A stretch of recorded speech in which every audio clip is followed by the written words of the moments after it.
la structure du globe terrestre, bilan. Nous avons vu qu'il y a un contraste entre océan et continent. En effet, nous avons parlé de répartition bimodale des altitudes à la surface du globe, et cette répartition bimodale permettait de mettre en évidence des domaines côté océanique et des domaines côté continentaux. Il y a une différence géologique qui est marquée par le fait que certaines roches sont différentes entre les deux compartiments, c'est-à-dire compartiment plutôt côté océanique et compartiment plutôt côté continental. Alors, on a deux types de roches de la surface vers la profondeur qui forment la croûte océanique, ce sont les basaltes et les gabbros.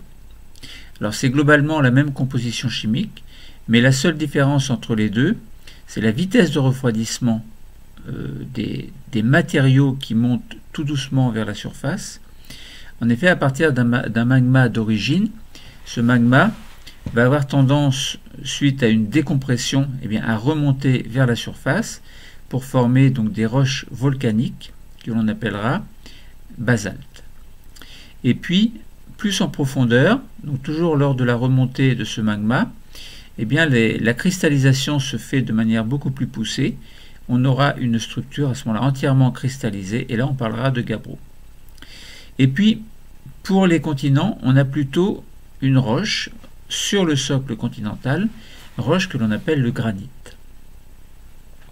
Donc si on considère déjà cette première répartition bimodale concernant ce contraste entre océan et continent, dans un premier temps, on voit bien que dans le domaine, donc du moins dans la croûte océanique, il y a du basalte et du gabbro en dessous, et dans la croûte continentale, il y a du granit. Ça, c'est une première différence.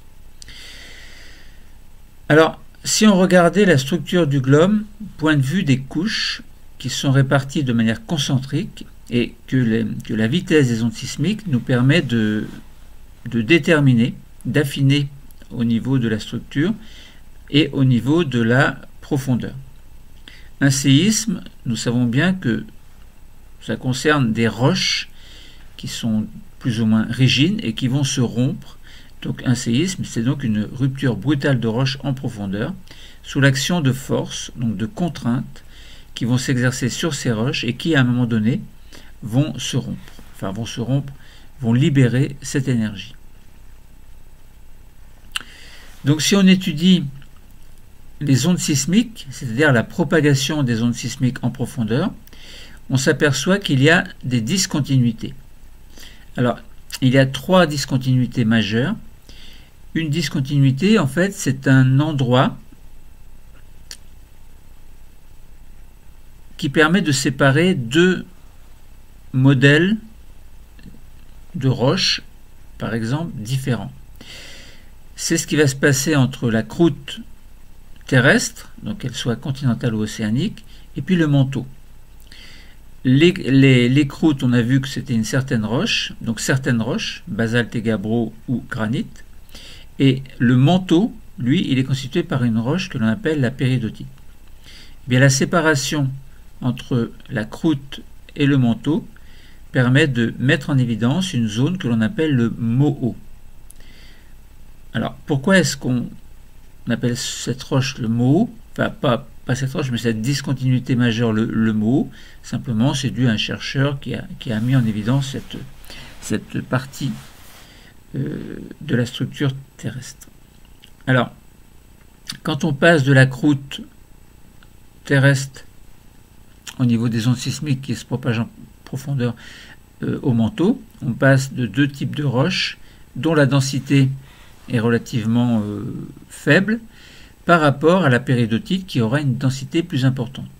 Et de ce fait-là, étant donné que plus la densité augmente, plus la vitesse des ondes sismiques augmente, et on s'aperçoit que à un certain kilométrage, pas très profond, sous la croûte, il y a une brusque augmentation de température à l'entrée du manteau. Autrement dit, on met là en évidence, grâce aux ondes sismiques, une discontinuité qui sépare la croûte du manteau. Voilà. Une autre discontinuité importante, elle va séparer le manteau du noyau externe. Alors le manteau, toujours constitué de péridotite, et le noyau externe qui va être constitué plutôt d'une matière qui contient plus ou moins de fer. Et donc ça sépare une partie dont la densité va diminuer. Donc ça veut dire que les ondes sismiques vont diminuer leur vitesse à l'entrée du noyau externe. Et on remarque même que les ondes S ne se propagent plus. Or, les ondes S ne se propagent pas dans les liquides. Donc ça veut dire simplement que ce noyau externe est constitué par quelque chose qui est liquide. Alors les ondes P, elles, sont ralenties, brusquement ralenties, et ça veut dire qu'on met en évidence deux structures différentes qui constituent le manteau et le noyau externe. Et on a donc là, entre les deux, une discontinuité majeure, mise en évidence par ces ondes sismiques. Et troisième discontinuité majeure, c'est ce qui va séparer le noyau externe de la graine à une profondeur d'environ 5100 km. La graine, c'est simplement le noyau interne qui est solide et qui va donc de 5100 km à peu près 6400 km. Donc voilà, donc trois discontinuités majeures. On a vu qu'il y a une croûte terrestre, continentale ou océanique. En dessous, donc, il y a le MOO. Et puis en dessous encore, il y a ce que l'on appelle le manteau. Ensuite, il y a une discontinuité, le noyau externe, une discontinuité et le noyau interne. Voilà. Donc, nous mettons en évidence donc un modèle qui est basé sur le comportement des roches. En effet, les études sismologiques permettent de distinguer deux couches relativement importantes. Cette couche, ce sera la lithosphère d'une part et l'asténosphère d'autre part. Alors la lithosphère, évidemment, elle est solide et rigide et elle va pouvoir se déplacer sur une partie moins rigide, moins solide, qui est beaucoup plus ductile et qui est le manteau sous-lithosphérique que l'on appelle l'asténosphère. Alors, du moins dans la partie supérieure. Donc, dans l'asténosphère, au niveau de l'asténosphère, on a une dispersion de chaleur interne par conduction thermique, et alors que dans le manteau sous-lithosphérique, on a plutôt une dispersion de la chaleur interne par convection thermique. Alors, donc si on regarde donc le comportement des roches, on s'aperçoit que simplement on a deux couches qui vont différer par leur comportement. Donc on va trouver, je répète, la lithosphère qui est constituée de roches rigides, qui est constituée de la croûte et de la partie supérieure du manteau supérieur. Alors on a à peu près globalement une centaine de kilomètres en moyenne, aussi bien sous la croûte continentale que sur la croûte océanique. Bon, si on regarde dans les détails, c'est pas tout à fait les mêmes épaisseurs, sachant que la croûte continentale fait plutôt une trentaine de kilomètres et que la croûte océanique fait plutôt une dizaine de kilomètres. Donc il y a quand même, rien qu'au niveau de la croûte, on a quand même une différence d'épaisseur. Mais globalement, on peut dire que la lithosphère fait une centaine de kilomètres. Donc, je vous ai dit que sous cette lithosphère qui est rigide, on a le manteau, une partie du manteau, où les roches vont être beaucoup plus ductiles, et cette partie moins rigide du manteau, sur laquelle va glisser entre guillemets ou circuler entre guillemets la lithosphère, eh bien s'appelle l'asténosphère. Et la limite entre les deux enveloppes correspond à une température globalement de 1300 degrés Celsius. Et cette température va modifier le comportement des péridotites du manteau, dans le sens où il va y avoir une moindre rigidité de ces roches. Ensuite, on peut définir au niveau du globe terrestre donc une structure thermique, donc un modèle thermique plutôt que structure. La température évidemment va augmenter à mesure que l'on s'enfonce vers la profondeur, et cette augmentation de température est repérée par ce que l'on appelle le géotherme. Donc on définit un profil d'évolution de la température interne qui présente des différences suivant les enveloppes internes de la Terre. Et donc on sait qu'il y a une certaine énergie thermique qui va pouvoir se dissiper. Alors soit par conduction, soit par convection. Dans la lithosphère qui est rigide, eh bien, il n'y a pratiquement pas de déplacement de masse de roche puisque c'est rigide. Et à ce moment-là, la chaleur a tendance à s'évacuer simplement par conduction, donc d'atomes en atomes, de molécules en molécules, de petites structures de roches vers des petites structures de roches, donc de cristaux en cristaux, et la température va refroidir à mesure que la conduction se fait en fait. Donc ça veut dire qu'il y a de proche en proche une conduction, une répartition de chaleur qui s'évacue tout doucement, enfin tout doucement entre guillemets. Donc alors que dans le manteau qui est situé sous la lithosphère, c'est-à-dire dans le manteau asténosphérique plutôt, eh bien on peut avoir des brassages de matière, et ces brassages de matière permettent à la chaleur de s'évacuer beaucoup plus, de manière beaucoup plus efficace, et c'est ce qu'on appelle la convection. C'est un mécanisme qui permet un transfert thermique de matière qui est très important. Transfert de chaleur en fait. Donc il y a donc une différence de dissipation de l'énergie thermique interne, ce qui va expliquer le contraste entre le gradient géothermique qui sera élevé dans la lithosphère et qui sera faible dans le manteau situé juste en dessous, c'est-à-dire dans le manteau asténosphérique. Et la tomographie sismique, elle, permet de révéler des zones qui seront beaucoup plus hétérogènes. Donc il y a des hétérogénéités thermiques au sein du manteau dans certaines régions du globe que l'on peut repérer par exemple au niveau des fosses océaniques, des volcans de points chauds et des volcans de points chauds. En effet, lorsque on se sert en fait des ondes sismiques.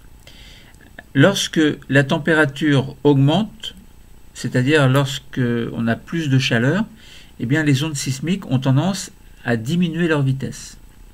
Alors que lorsqu'il y a un refroidissement, au contraire, il y a une densification beaucoup plus importante de la matière, ce qui fait que les ondes sismiques vont se propager plus rapidement.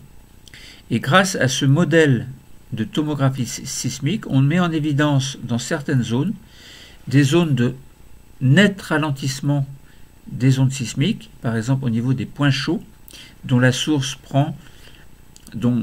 c'est du magma en fait qui provient de la partie située vers 2900 km du manteau et qui va remonter sous forme de masse très importante qui va venir s'épancher en surface. Donc ça veut dire qu'on a un mouvement de matière très important, de matière qui est plus chaude que dans certaines zones, par exemple que l'on appelle des zones océaniques, des zones de fosse océanique, autrement dit des zones de subduction. C'est-à-dire que la lithosphère dans ces endroits-là va s'enfoncer vers la profondeur et cette zone est plus froide que la zone dans laquelle elle s'enfonce. Et donc on repère cette anomalie par tomographie sismique du fait que les ondes sismiques donc vont augmenter leur vitesse, et bien on met en évidence ces anomalies thermiques et donc relativement ces anomalies de vitesse qui permettent de montrer qu'il y a des hétérogénéités thermiques, descente de matériaux froids et montée de matériaux chauds.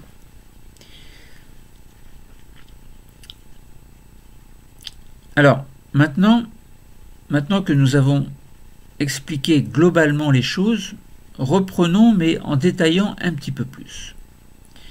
Le globe terrestre, on a parlé de structure du globe terrestre. Donc vous voyez, je suis parti d'une explication globale et là je vais essayer d'expliquer un petit peu plus en détail. Alors on a dit d'abord qu'il y a des contrastes qui sont plus ou moins importants entre les continents et les océans. Nous verrons ensuite l'apport des études par rapport à la vitesse des ondes sismiques, tout simplement l'étude des ondes sismiques en profondeur qui nous apporte des informations intéressantes. Concernant ces contrastes importants entre continents et océans, on va voir qu'il y a de réels reliefs, donc des reliefs qui sont très contrastés. Nous verrons que de ce fait-là, il y a, alors pas de ce fait-là, mais nous verrons que vu qu'il y a un contraste entre les continents et les océans, il y a des roches différentes qui font partie intégrante de ce contraste. Nous verrons donc l'intérêt des séismes et des ondes sismiques, et nous verrons qu'il y a des discontinuités sismiques qui nous apportent également des informations sur cette structure du globe. Et nous dégagerons les notions de lithosphère et d'asténosphère, toujours relativement à la structure du globe, mais plutôt vers la superficie. Nous verrons ensuite qu'il y a, donc de la troisième grande partie, après avoir vu les contrastes importants entre continents et océans, et puis l'apport des ondes sismiques, nous verrons dans la troisième partie que peut apporter les études thermiques. Que peuvent apporter les études thermiques. Et nous verrons qu'il y a un modèle thermique du globe terrestre et puis qu'il y a des hétérogénéités thermiques au sein du manteau qui sont mises en évidence, notamment grâce à la tomographie sismique. Alors commençons par la première partie concernant la structure du globe terrestre, donc le bilan, on est toujours dans le bilan, avec des contrastes importants entre les domaines océaniques et les domaines continentaux. Alors évidemment, quand on parle de contrastes importants entre les continents et les océans, on ne se place pas, par exemple, dans la mer au niveau des océans, mais sur les fonds océaniques. Et à partir des fonds océaniques, on se dirige vers la profondeur dans le globe terrestre pour essayer de comprendre, eh bien, c'est quoi cette structure en fin de compte. Donc des reliefs sont très contrastés. Si on regarde les différences d'altitude sur les continents et dans les océans, donc si on regroupe les différentes altitudes, on s'aperçoit que, par exemple, le mont Everest, il culmine à 8848 mètres au-dessus du niveau de la mer, tandis qu'au niveau de la fosse des Mariannes, eh bien, on a des zones qui sont très profondes dans les océans et qui vont jusqu'à donc un peu plus de moins 11 000 km. Donc, on a une diversité de reliefs qui s'étage de manière plus ou moins importante entre ces 8800 mètres, donc c'est plus 8800 mètres et c'est moins 11 000 mètres. Donc il y a un écart de grandeur très important et on a des reliefs. Hein. Vous pensez, on peut très bien aller dans les campagnes où c'est relativement plat, on peut aller dans le Massif central où c'est relativement élevé, ou beaucoup plus élevé encore dans les Pyrénées et dans les Alpes, par exemple. Donc on a des reliefs contrastés de manière très importante. Donc il y a cette diversité de reliefs et on voit qu'il y a des classes d'altitude typiquement océaniques et des classes d'altitude typiquement continentales. L'altitude moyenne des continents c'est à peu près de 300 mètres, donc plus 300 mètres. Donc vous voyez entre les 8848 mètres et la moyenne à plus 300 mètres, il y a quand même un écart très important de hauteur. Tandis que celle des océans est située à peu près à moins 4500 mètres. On trouve dans les continents et dans les océans des roches très différentes. Alors, mis à part les roches sédimentaires, on trouve globalement, comme on l'avait dit tout à l'heure, au niveau des continents, au niveau donc de la croûte continentale, globalement, on trouve un socle granitique, et au niveau de la croûte océanique, on trouve globalement un socle contenant du basalte avec en dessous du gabbro. Donc cette distribution bimodale des altitudes est une conséquence d'un contraste géologique entre les domaines continentaux et les domaines océaniques. Entre le domaine continental et le domaine océanique. Je vous ai dit que sur les fonds océaniques, il y a des roches qui sont des roches sédimentaires et qui peuvent avoir des épaisseurs relativement importantes. Si par exemple vous prenez les côtes normandes, vous allez à Étretat ou ailleurs sur la côte normande, vous voyez qu'il y a des falaises blanchâtres avec des couches intercalées qui sont plus ou moins noires, qui correspondent à du silex. Et bien, toutes ces roches-là sont des roches sédimentaires, des roches calcaires sédimentaires ou des roches siliceuses pour les silex, qui se sont formées donc dans les fonds océaniques. Et encore aujourd'hui, donc on trouve des sédiments qui se déposent au fond des fonds océaniques pour constituer tout doucement avec le temps, par diagénèse en fait, donc par compaction, des roches sédimentaires. Donc je vous ai dit que le fond des océans est recouvert d'à peu près donc entre 0 et 2000 mètres d'épaisseur de roches sédimentaires. Mais sous ces roches sédimentaires, et c'est ce qui nous intéresse, on trouve ce que l'on appelle une croûte terrestre, mais croûte terrestre côté océanique. Elle est constituée de deux roches que l'on appelle le basalte et le gabbro. Et donc ce sont des roches magmatiques, c'est-à-dire qui sont issues du refroidissement et de la solidification d'un magma. Alors évidemment, je vous ai dit que le basalte, il résulte d'un épanchement de roches, enfin d'un volcanisme sous les océans. Donc au niveau des dorsales océaniques, en fait, il y a une émission plus ou moins permanente, régulière en tout cas, de ce que l'on appelle une roche volcanique, donc de lave en fait, donc qui provient d'un magma. Ce magma, dans ce magma, donc il y a une échappée des gaz et il reste ce que l'on appelle la lave. Et cette lave, elle s'épanche de part et d'autre des dorsales océaniques et forme, en refroidissant, une roche volcanique que l'on appelle le basalte. Mais au niveau de ces dorsales océaniques, donc sous ce basalte, donc sous cette lave qui réussit à monter en surface, eh bien il y a une autre roche que l'on appelle le gabbro, qui lui a la même composition chimique que le basalte, mais n'est pas remonté en surface, sauf érosion ailleurs que dans les zones océaniques. Mais ça c'est un autre problème.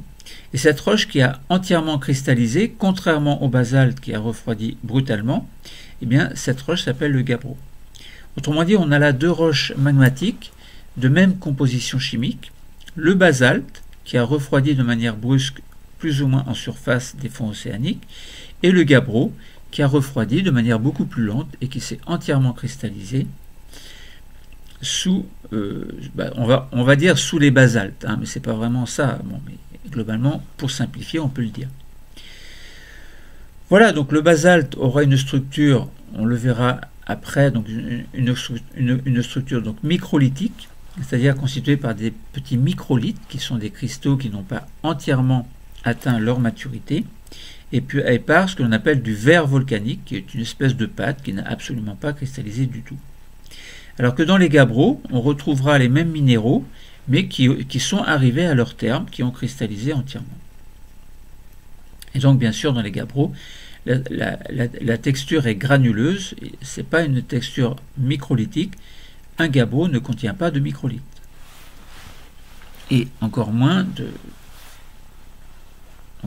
verre volcanique. Le verre volcanique, c'est ce qui n'a pas cristallisé. Alors basalte et gabbro, ils partagent la même composition chimique et la même composition minéralogique, je vous l'ai dit. Et on trouve surtout des cristaux que l'on appelle des cristaux de pyroxène et des cristaux de feldspath. Alors dans les basaltes, on trouve également des olivines, évidemment. Et on peut trouver également dans les gabbros des olivines. Donc la texture de ces deux roches est différente. Le gabbro est constitué de cristaux de grande taille, que l'on appelle des phénocristaux, qui sont tous en contact les uns avec les autres. On parle de texture grenue. Pourquoi? Parce que c'est une texture granuleuse formée de petits grains. Alors les petits grains, c'est quoi? Eh bien, ce sont des cristaux, évidemment. Donc pyroxène, feldspath, olivine. Feldspath, qui sont des feldspaths plutôt de type plagioclase. Alors, le basalte, lui, présente très peu de grands cristaux. Il peut y en avoir. Certains cristaux ont pu atteindre ont pu grossir, entre guillemets.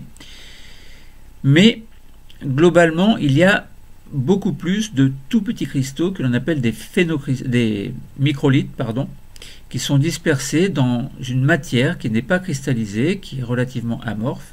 Et la texture du basalte, on dit qu'elle est microlithique, alors que la texture des gabbros, on dit qu'elle est grenue. Et d'ailleurs, la texture des granites, que l'on verra tout à l'heure, est également une texture grenue, entièrement cristallisée.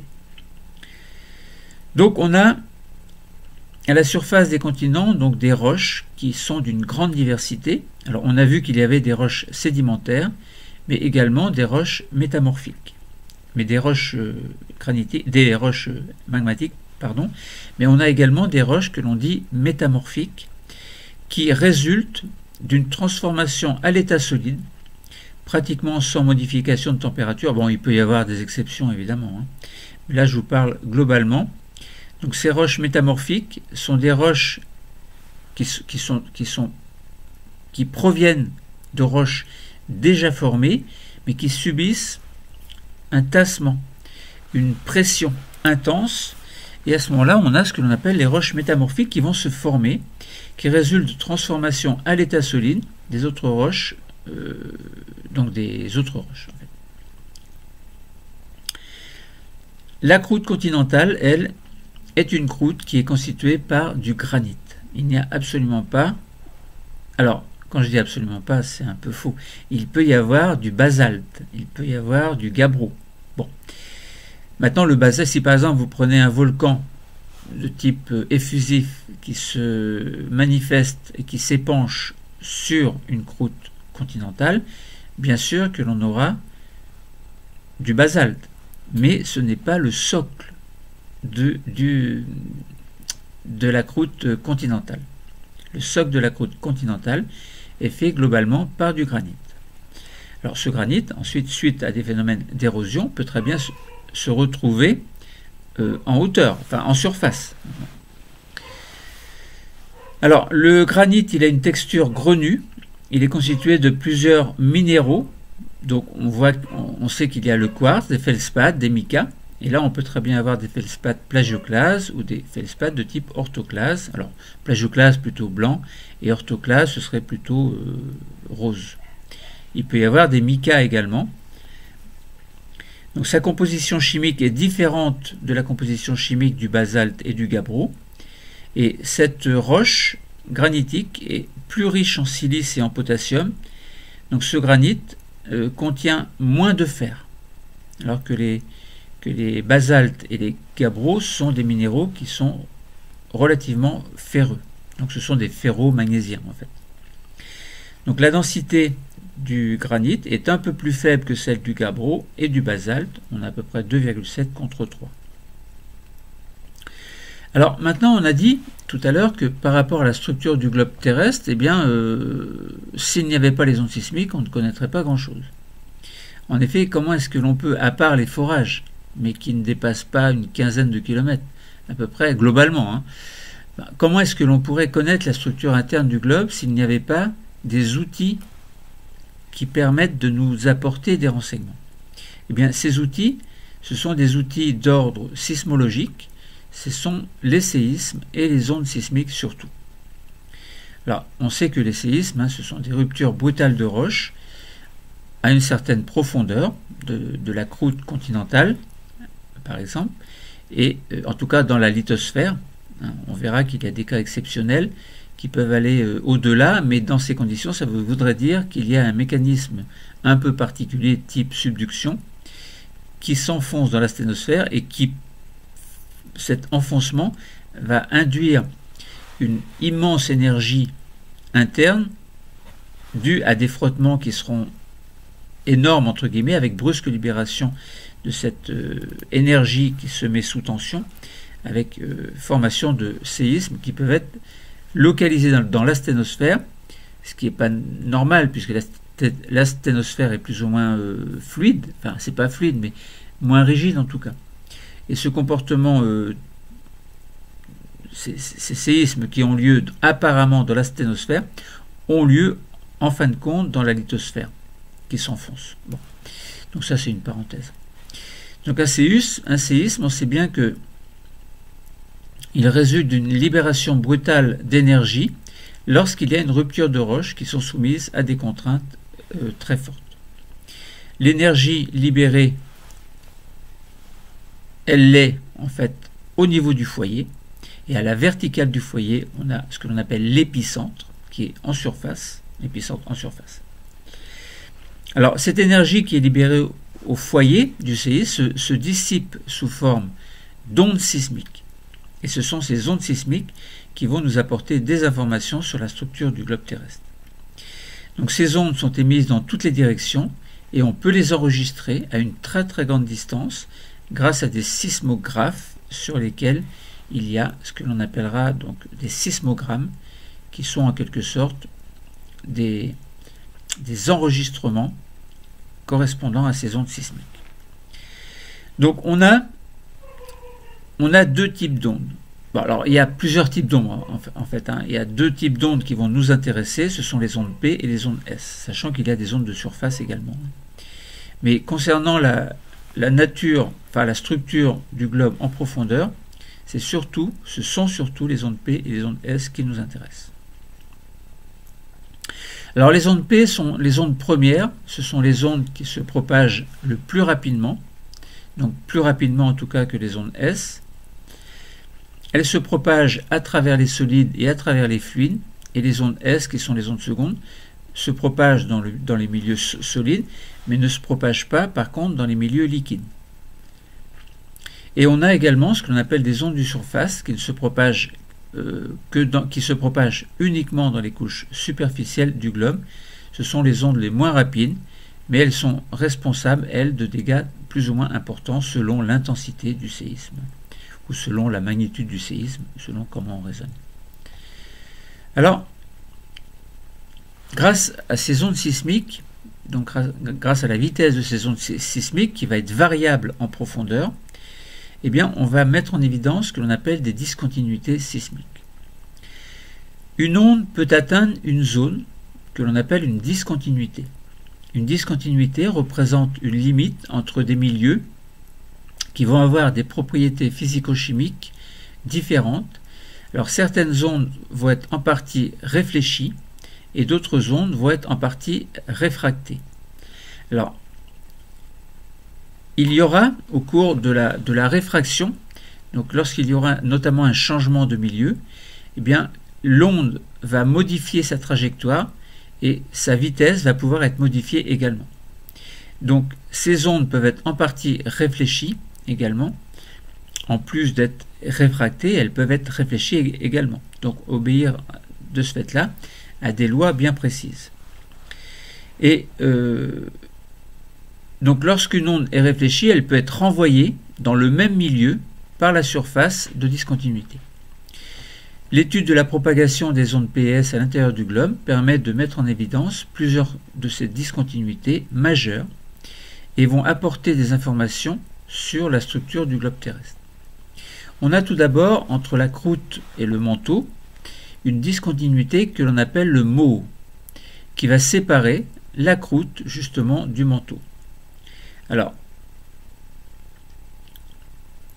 au niveau de ce moho, en fait, eh bien, cette discontinuité, elle est telle que, donc qui sépare la croûte du manteau, eh bien, elle est telle que on va avoir une modification de la vitesse des ondes P et S dans le sens d'une brusque augmentation, une brutale augmentation de la vitesse de ces ondes P et S.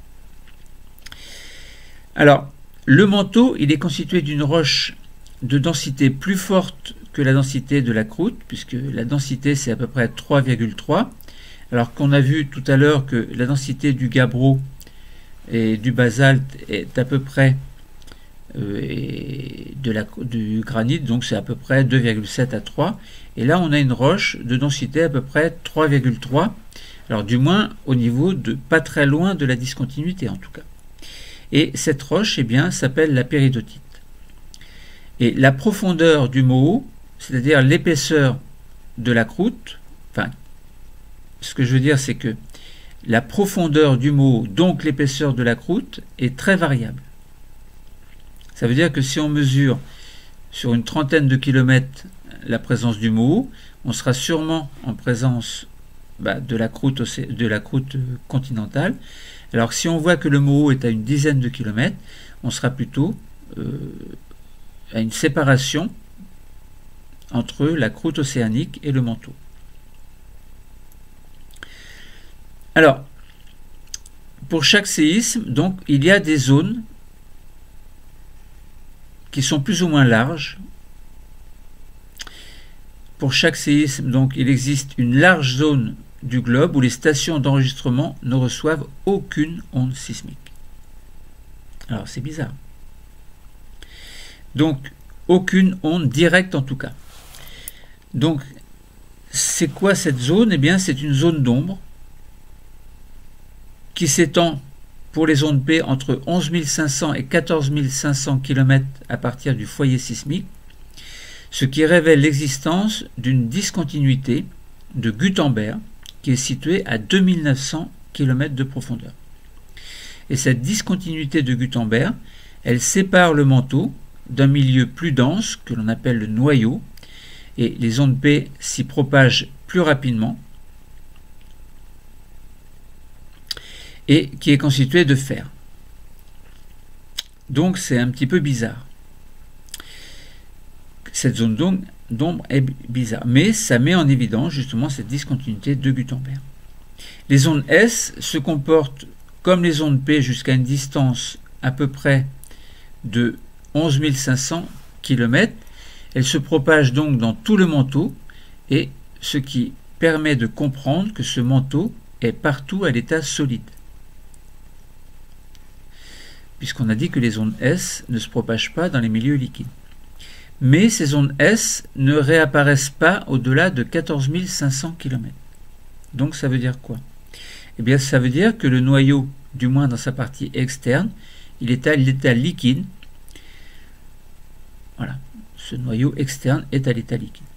Et comme la vitesse des ondes P augmente, donc ça veut dire qu'on passe dans non seulement on a une discontinuité, mais on a un changement de matériaux, c'est-à-dire des roches qui ne seront pas les mêmes. Donc cette partie du manteau, c'est toujours de la péridotite, alors beaucoup plus dense, beaucoup plus concentrée qu'en surface, évidemment, pas que dans la partie supérieure du manteau, mais du fait que les ondes P augmentent leur vitesse après la discontinuité de Gutenberg, eh bien ça veut dire que les matériaux sont différents et de densité plus importante, malgré le fait que ce soit quelque chose de relativement liquide.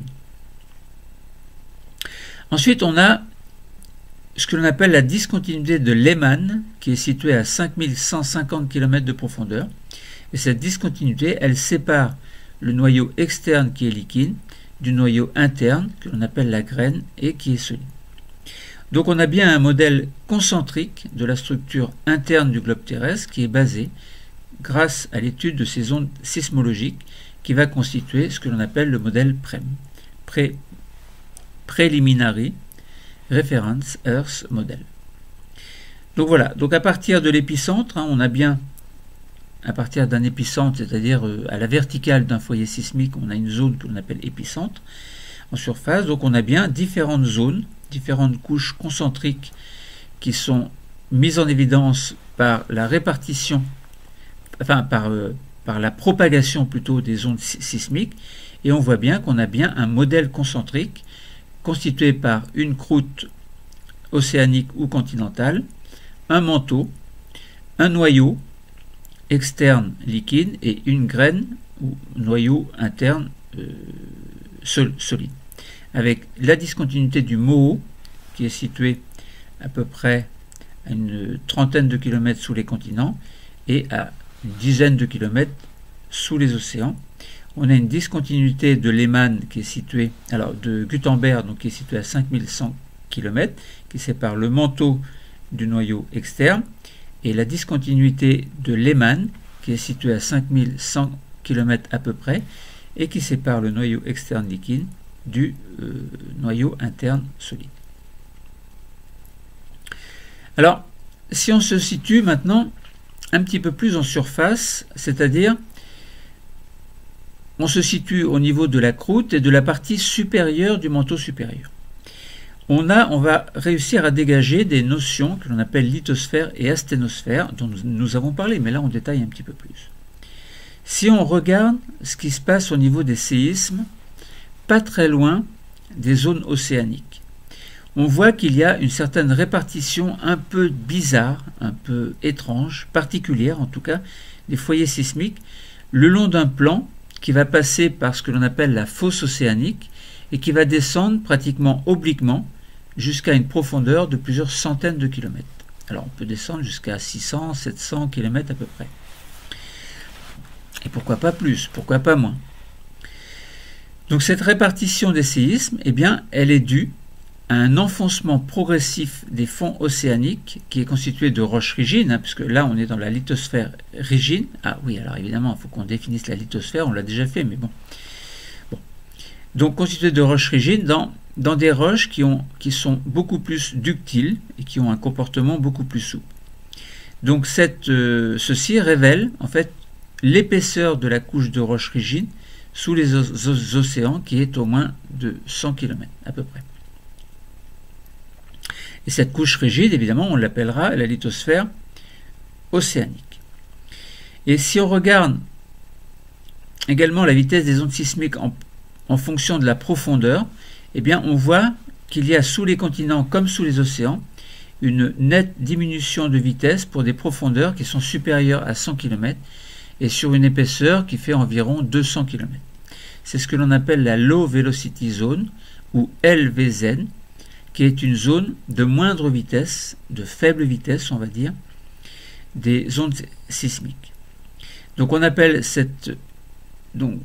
lithosphère l'ensemble des roches rigides situées au-dessus de cette asténosphère, donc de cette limite en fait, et asténosphère, alors je répète, on appelle lithosphère l'ensemble des roches rigides situées au-dessus de cette limite, et on appelle asténosphère donc les roches qui sont beaucoup plus ductiles, qui sont situées en dessous. Autrement dit, on a la lithosphère, et sous la lithosphère, on aura l'asténosphère. La lithosphère sera constituée de la croûte continentale ou océanique, et en dessous de la partie supérieure du manteau supérieur, qui correspondra à une zone de moindre vitesse. Donc en dessous, on a ce que l'on appelle l'asténosphère. L'asténosphère, donc, qui est constituée de roches ductiles, qui est située sous la lithosphère. La lithosphère, elle comprend donc cette croûte océanique ou continentale et la partie rigide du manteau, que l'on appelle le manteau lithosphérique. Alors maintenant, troisième grande partie, après avoir vu donc des contrastes importants entre continents et océans, notamment des reliefs contrastés, des roches qui sont très différentes, et après avoir vu l'apport des études sismologiques, notamment concernant les séismes et les ondes sismiques qui correspondent à un outil important, après avoir vu les discontinuités, et après avoir vu donc les modèles qui permettent de mettre en évidence la lithosphère et l'asténosphère, troisième partie, qu'apportent les études thermiques. Donc, quel est l'apport des études thermiques? Alors, on va essayer de voir qu'il y a une augmentation de température à l'intérieur du globe terrestre. On verra qu'il existe un modèle thermique du globe terrestre et que des hétérogénéités thermiques existent au sein du manteau terrestre qui seront mises en évidence par tomographie sismique. Donc, quel est l'apport des études thermiques? Études thermiques, ce sont des études de température. Eh bien, l'augmentation de température est réelle à l'intérieur du globe terrestre. Alors la preuve, une des preuves, c'est pas la preuve seule, c'est qu'il y a des zones qui sont plus chaudes que d'autres en surface. Si par exemple vous prenez les dorsales océaniques, eh bien il y a bien des zones, au niveau de ces dorsales, on a bien du matériel très très chaud qui arrive en surface. Ça veut dire que ce matériel est plus chaud en profondeur qu'en surface. Donc là, c'est déjà un contraste important au niveau de ces températures, entre la température de surface et la température de profondeur. On peut avoir également des zones, par exemple des geysers d'eau chaude, qui arrivent en surface. La surface, elle est froide. Mais lorsque les geysers amènent leur eau en surface, eh bien, ça veut dire que si l'eau est chaude, ça veut bien dire que c'est plus chaud à l'intérieur. Donc ça veut bien dire que de la chaleur intérieure va être dissipée pour venir vers la surface pour chercher à s'échapper. Ce qui est chaud cherche toujours à s'échapper. Alors, à la faveur, par exemple, de différences de pression, et c'est ce qui se passe notamment au niveau des dorsales océaniques, en profondeur, il y a la pression qui va diminuer, qui va faire que ce magma et donc cette lave, ensuite, vont pouvoir monter vers la surface. Donc on sait bien qu'il y a une augmentation de température à l'intérieur du globe terrestre. Et lorsque l'on étudie ces températures grâce à des forages qui sont réalisés dans la croûte, eh bien on voit bien qu'il y a une augmentation de température des roches avec la profondeur. Alors, en moyenne, on a à peu près une trentaine de degrés Celsius par kilomètre. Alors, notamment, des études, pas des études, mais des relevés de température ont pu être faits par des mineurs, donc des gens qui travaillaient en profondeur. Donc, il y a donc un gradient géothermique qui est presque toujours positif et qui révèle l'existence d'une énergie thermique à l'intérieur du globe terrestre. Alors, essayons de comprendre ce modèle thermique du globe, du globe terrestre.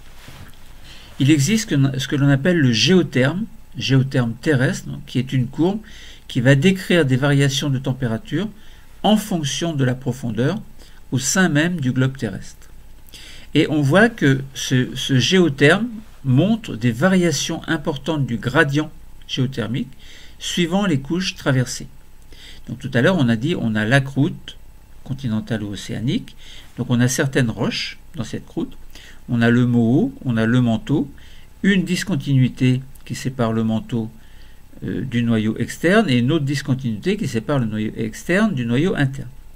Donc là on voit que il y a donc on a l'impression qu'il y a des zones où les températures seront plus ou moins importantes.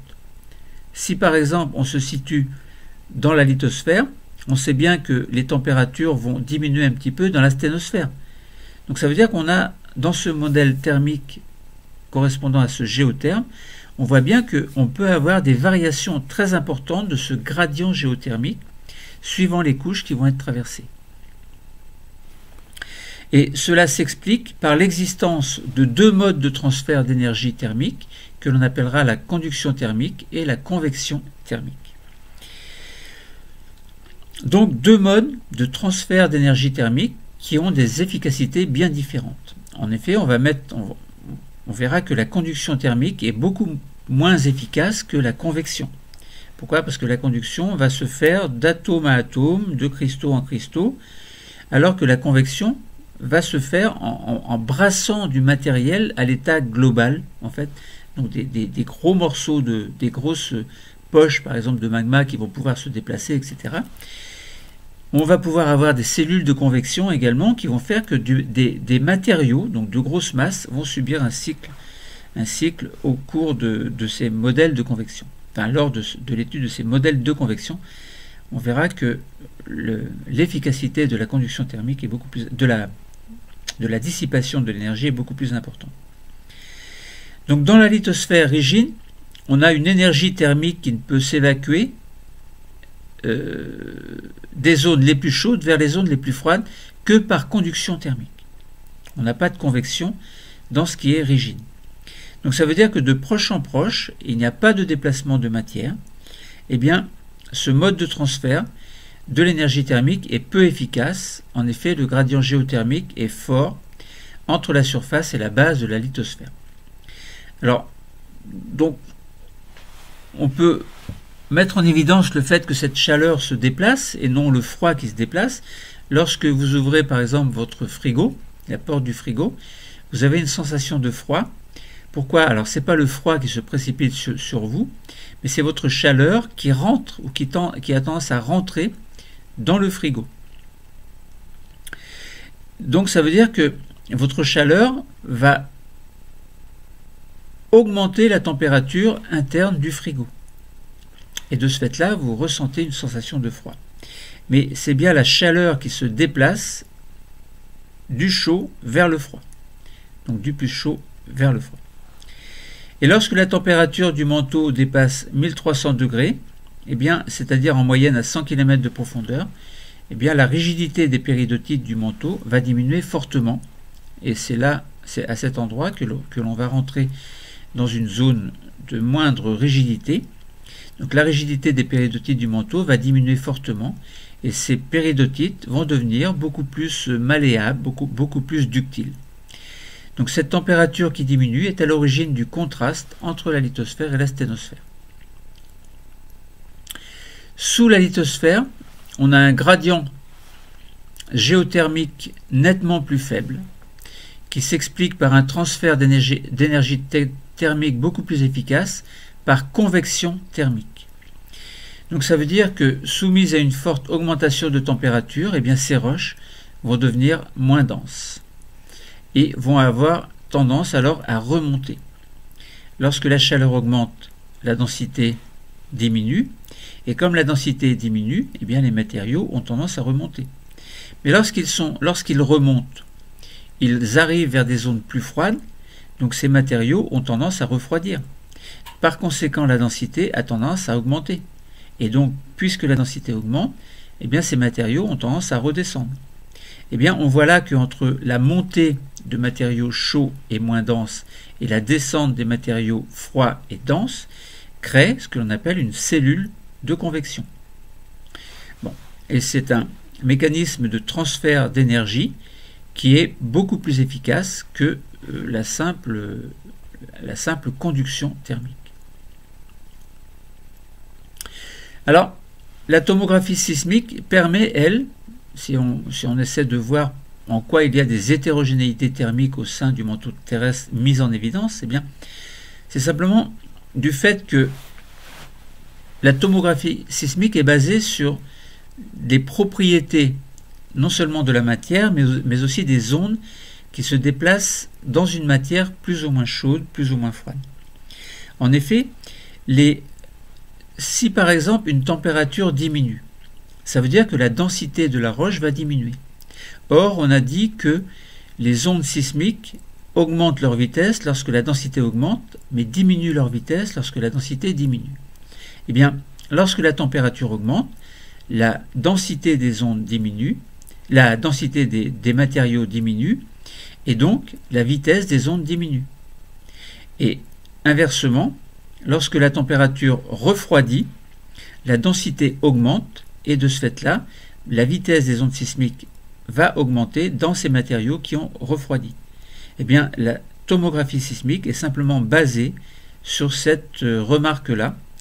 Et à ce moment-là, la tomographie sismique va permettre d'identifier des variations localisées de température à l'intérieur du globe pour mettre en évidence alors, tout ce qui est normal, mais mettre en évidence également à certains endroits ce que l'on appelle des anomalies thermiques et donc des anomalies de vitesse d'onde sismique par rapport à ce que l'on s'attend.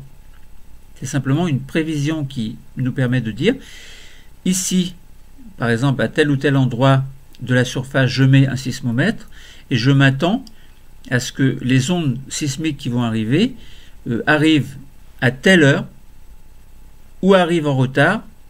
Si elles arrivent en retard, ça veut dire que c'est une anomalie, mais qui s'explique scientifiquement grâce au refroidissement ou à l'augmentation de température, évidemment.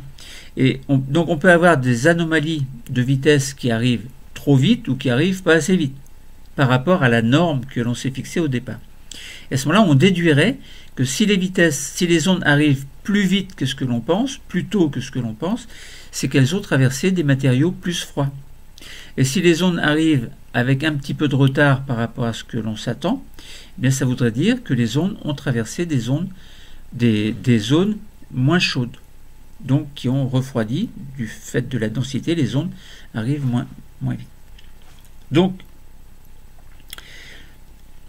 on définit donc des variations de vitesse des ondes sismiques par rapport au modèle PREM, PREM que l'on a mis en évidence et ce modèle PREM est basé sur l'apport des ondes sismiques en tant qu'outil pour déterminer la structure du globe. C'est ce que l'on appelle le modèle PREM. Mais ce modèle PREM présente des anomalies qui sont mises en évidence par tomographie sismique, mais qui s'expliquent de manière très simple, comme je viens de vous l'expliquer. Donc je peux vous le répéter encore. Hein.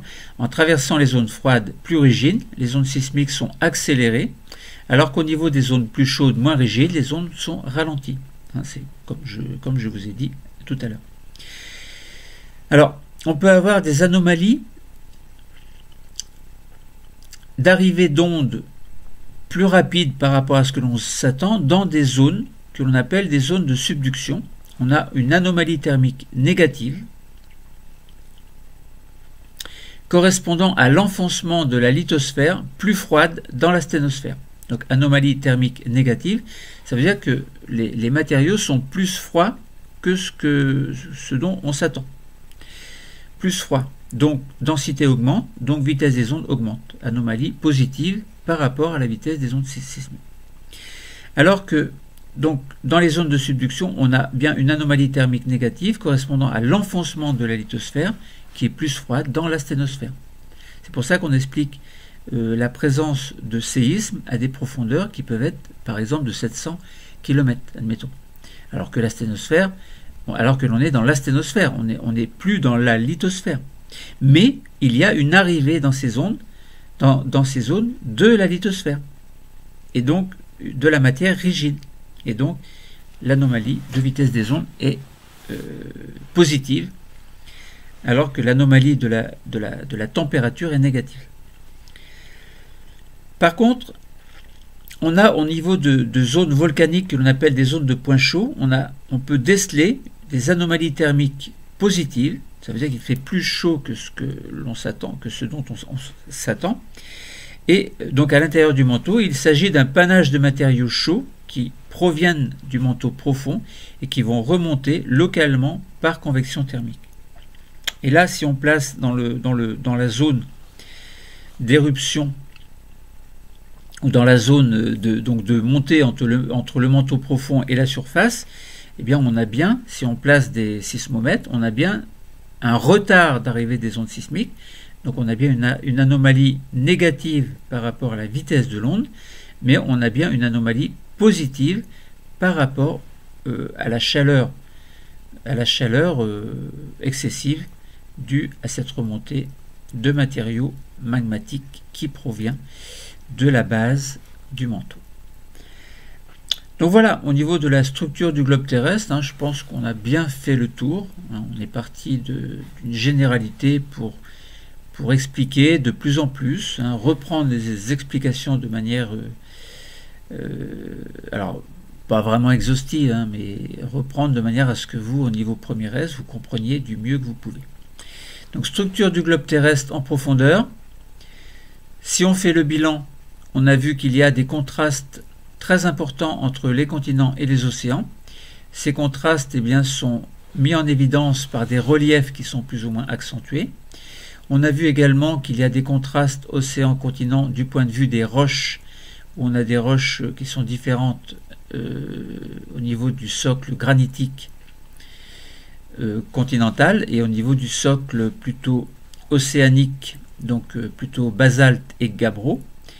On a vu qu'il y avait un apport, donc que l'apport des ondes sismiques quant à la structure du globe était très important. Donc on a parlé d'ondes sismiques et de séismes. On a parlé de discontinuité sismique, donc trois majeures qui sont mises en évidence, c'est-à-dire le Moho, la discontinuité de Gutenberg et la discontinuité de Lehmann. Et on a vu également qu'il y avait un contraste entre la lithosphère et la sténosphère, au niveau de la lithosphère continentale et de la lithosphère océanique d'une part et de la sténosphère d'autre part, donc qui sont la sténosphère qui est située sous la lithosphère. La lithosphère peut se déplacer de ce fait-là sur la lithosphère, du fait que la sténosphère est moins rigide que la lithosphère. Et on a vu l'apport des études thermiques, notamment on a mis en évidence le fait qu'il y a bien une augmentation de température à l'intérieur du globe terrestre. Alors même si c'est une évidence, il faut pouvoir le mettre en évidence. Et on a vu qu'il y a un modèle thermique du globe terrestre qui se met en place en étudiant, on l'a mis en évidence en étudiant le géotherme, la conduction thermique, la convection thermique, le gradient géothermique. Et on a vu également qu'il y a des hétérogénéités thermiques au sein du manteau terrestre qui permettent de compléter le modèle PREM qui lui est basé sur l'étude des ondes sismiques. Donc c'est un modèle structural de la Terre qui est basé sur l'étude des ondes sismiques, donc la vitesse de propagation des ondes, etc. Et à ce modèle PREM donc s'ajoute le modèle qui est mis en évidence par la tomographie sismique, qui est une technique qui permet de mettre en évidence le fait que des ondes vont être accélérées si le milieu se refroidit et des ondes vont ralentir si le milieu est réchauffé. Voilà.